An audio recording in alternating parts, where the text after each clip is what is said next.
তো হাই বন্ধুরা, প্রায় আমি বৃষ্টির জলের মধ্যে ভিজে চলে আসি, কেননা এখানে জটিল পরিস্থিতির মধ্যে আছে, ভিতরে আমি যেতে পারতেছি না, এত জল সত্যি কি বলবো। তো বন্ধুরা ওই যে দেখতে পাচ্ছেন, ওইদিকে আমি আপনাদের দেখাচ্ছি, এই যে দেখুন গরু, কয়েকটা গরু এমন জটিল পরিস্থিতিতে আছে, ওনারা নিয়ে যেতেও পারতেছে না, এখানে খুব পরিস্থিতি খারাপের মধ্যে আছে গরুগুলোকে, যে কি করে এখান থেকে নিয়ে যাবে।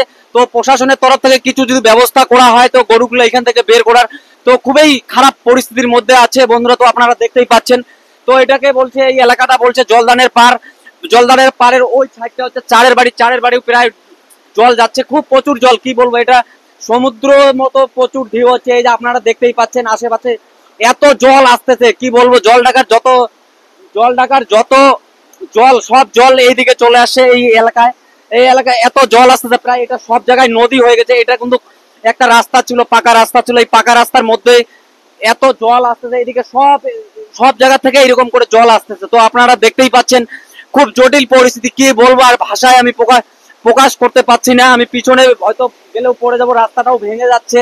তো বারবার আপনাদের আমি বলছি, তো আপনারা একটু আমার এই ব্লগ ভিডিওটা একটু শেয়ার করে দিবেন, কেননা যাতে প্রশাসনের কাছে দ্রুত গতিতে এই খবরগুলো পৌঁছে যায়। তো খুব জটিল পরিস্থিতির মধ্যে এই যে দেখতে পাচ্ছেন বাড়িঘর প্রায় সব ডুবে গেছে। তো কি বলবো, গরুগুলোর কথা বারবার, ওই যে লোক ওদিক থেকে আসতেছে রাস্তার থেকে, আপনারা দেখতেই পাচ্ছেন ওই যে এমন পরিস্থিতির মধ্যে আছে মানুষজন, এখানে সব জিনিসপাতি হয়তো সরানো হয়েছে কিনা বলতে পারলাম না আমি। তো খুব খারাপ অবস্থায় আছে বন্ধুরা।